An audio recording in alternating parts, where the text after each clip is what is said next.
এই মুহূর্তের বড় খবর, মহিষাদল গাওয়াখালী রুটে ভয়াবহ বাস দুর্ঘটনায় জখম 16। সেফ ড্রাইভ সেফ লাইফ প্রচার চলছে সারা জেলা জুড়ে। প্রচার চললেও গাড়ির ড্রাইভার তারা কি এই প্রচারে কর্ণপাত করছেন? তাহলে এত দুর্ঘটনা ঘটছে কেন? এলাকার মানুষের দাবি, যতই প্রচার চলুক, ড্রাইভারদের যদি সচেতন না করা যায় তাহলে এই ধরনের দুর্ঘটনা ঘটবেই।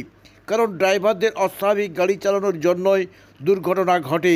চলছে প্রতিনিয়ত। মহিষাদল গাওয়াখালী রুটে বাস খুব কমই চলে, বেশিরভাগ টোটো এবং অটো। আর সেই বাস যাত্রীদের তুলে নেওয়ার জন্য বেপরোয়াভাবে বাস চালায় বলে এলাকার মানুষের দাবি। মহিষাদল পঞ্চায়েত সমিতির অন্তর্গত নার্সাল 1 নম্বর গ্রাম পঞ্চায়েতের প্রধান শিবপ্রসাদ বেরা জানান, গাওয়াখালী থেকে মহিষাদলের দিকে বাসটি ছেড়েছিল। প্রায় 10 মিনিটের মধ্যেই এই ধরনের দুর্ঘটনা। একটি দোকান ঘরের ভিতরে ঢুকে যায় এই বাসটি। সম্ভবত স্টিয়ারিং কেটেছে বলে অনুমান। বাসে বাসযাত্রী এবং দোকানে থাকা 3 জন ব্যক্তি গুরুতর জখম হয়েছেন। প্রায় 16 জন। তাদেরকে মহিষাদল গ্রামীণ হাসপাতাল এবং তমলুক হাসপাতালে রেফার করা হয়েছে।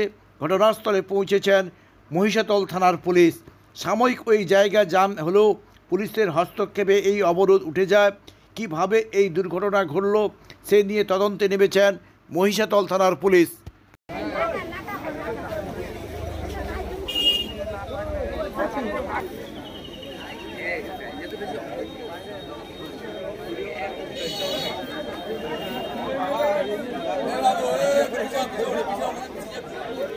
জায়গায় ছিল তখন ওগুলোকে তুলে দেয়, এ করে ওরা পানিটা বাঁচুক, তারপর তার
সাইকেলওয়ালার অবস্থা কিরকম?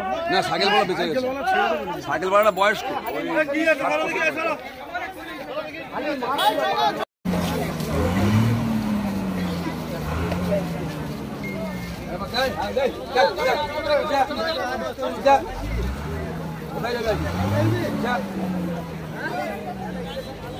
সাইকেল মুড়া হয়ে গেছে। চলো চলো চলো দেখি, চলো পিছিয়ে চলো, পিছিয়ে চলো, দূর থেকে করো, দূর থেকে করো, দূর থেকে করো।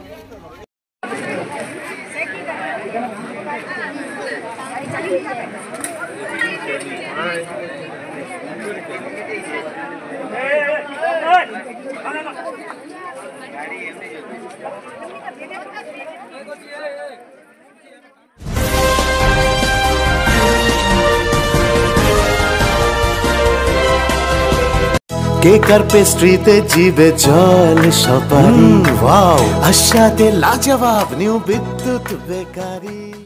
রাজলক্ষ্মী জুয়েলারি ওয়ার্কস, রাজলক্ষ্মীর মধুদার, মধুর মতো ব্যবহার। দুর্গা চক, বাসন্তী ভবন, দুর্গা মন্দিরের পাশে, সুপার মার্কেটের বিপরীতে, হলদিয়া। নাম? শেখ শাহজামাল। হ্যাঁ, শেখ শাহজামাল। বলছি কি হয়েছে? আমরা পরে শুনেছি গাড়ি একটা অ্যাক্সিডেন্ট হয়েছে। আমার রিক্সা চালাই, রিক্সালে আসছি, এসে দিচ্ছি সব মেয়ে ছেলে সব কানে লেগেছে, তার হাতে লেগেছে, তার কোমরে লেগেছে, ছটপট করছে। এবার আমি এসে বললাম আমার ভ্যান যাচ্ছে, ভ্যানে করে নিয়ে যাবো। বলে ভ্যানে হবে না, গাড়ি করে নিয়ে যাবো। বলতে মারুতি এসেছিলো প্যাসেঞ্জার নিয়ে, প্যাসেঞ্জার না করে দিয়ে আমি ওই গাড়ি তুলে দিয়েছি। আমার এখানে ভাস্কর বলে একটা সিভিল পুলিশ, তার বাবাও ছিল, তারও লেগেছে অনেক।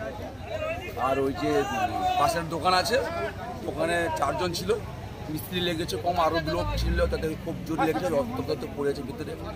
আমাদের ব্যাগটাই সব টেনে বার করে দিয়েছি। শীর্ষেন্দু প্রামাণিক। বলছি কি হয়েছে ঘটনাটা? ঘটনা হচ্ছে আচমকা একটা আওয়াজ এলো, আমরা সবাই ছুটে এলাম। ছুটে এসে দেখি গাড়িটা, এই যে নির্মীয়মান যে বাড়িটা ছিল এর ভেতরে ধাক্কা লেগেছে। এবার তারপরে এসে সবাই এলাকাবাসী এসে পুরোপুরি রেস্কিউ করলো। পরবর্তী সময় বিধায়ক, প্রধান এবং আরও গ্রাম পঞ্চায়েত মেম্বাররা, এখন কি পুলিশ অবস্থা? প্রশাসন এসছে। মোটামুটি সবাইকে হসপিটালে পাঠানো হয়েছে রেস্কিউ করে প্রশাসনের সহযোগিতায়। কি কারণে হলো? মনে হচ্ছে কোনো যান্ত্রিক গোলযোগ, কারণ যেটুকু এসে আসার পরে আমরা শুনেছি যে এখানে কোনো অ্যাক্সিডেন্ট বা কাউকে বাঁচাতে গিয়ে এরকম কিছু না, যান্ত্রিক গোলযোগ থেকেই হতে পারে। গাড়ি স্টাইল বল এই বাস অ্যাক্সিডেন্টটা কীভাবে হলো একটু বলবেন কি? ওই সকাল 8:35 নাগাদ দিয়ংখালী বাস স্ট্যান্ড থেকে মহিষাদলের দিকে যাওয়ার উদ্দেশ্যে কালীঘাটা স্টপেজে জাস্ট 10 মিটার আগেতে হঠাৎ যান্ত্রিক গোলযোগ হয়। গাড়িটার ডান দিকে গিয়ে একটা দোকান ঘরে ধাক্কা মারে, পাশে সেলুনও ছিল। সেখানে 4 জনের মতো উন্ডেড হয়েছে, মোট 16 জনের মতো উন্ডেড হয়েছে। 4 জন হচ্ছে যে গুরুতর অসুস্থ, তাদেরকে তমলুক হসপিটালে স্থানান্তরিত করা হয়েছে। বাদবাকি প্রাথমিক চিকিৎসার পর এখানেই কিছু স্থানীয় ডাক্তার ছেড়ে দিয়েছে, আর জন 5 মহিষাদল বাসুদেব হসপিটালে ভর্তি হয়েছে। আচ্ছা, এই যে মানে অ্যাক্সিডেন্টটা কি, মানে অ্যাক্সেল ট্যাক্সেল এরকম কেটে যাওয়া কিছু ব্যাপার আছে? স্টিয়ারিং যতটুকু দেখে বুঝে গেছে, স্টিয়ারিং কেটে গেছে, যান্ত্রিক গোলযোগ। এর জন্য কি রাস্তার উপর কি দায়ী করবেন যে রাস্তা খারাপ টারাপ? না, যেখানটাতে হয়েছে রাস্তা তো ভালো ছিল, অন্য জায়গায় হয়তো খারাপ থাকতে পারে, কিন্তু যেখানটাতে হয়েছে যে রাস্তার জন্য এটা হয়েছে এটা নয়। দীর্ঘদিন মেনটেন্যান্স না করার জন্য গাড়ি মালিক এই অবস্থায়। আপনার নাম? আমার নাম শিবপ্রসাদ বরা, প্রধান নার্সারি ক্লাব। কেকার পেস্ট্রিতে জিবে জল সপারি, ওয়াও আশাতে লাজবাব নিউ বিদ্যুৎ বেকারি, টিপটপ টিফিনে और happy party, new Bidyut bakery, Monday to Sunday, ছোট বড় সবার পছন্দ একটাই, নিউ বিদ্যুৎ বেকারি, প্রতিদিন চাই চাই না না না না না। New Bidyut bakery. Rajlakshmi jewellery works. রাজলক্ষ্মীর মধুদার মধুর মতো ব্যবহার। দুর্গা চক, বাসন্তী ভবন, দুর্গা মন্দিরের পাশে, সুপার মার্কেটের বিপরীতে, হলদিয়া।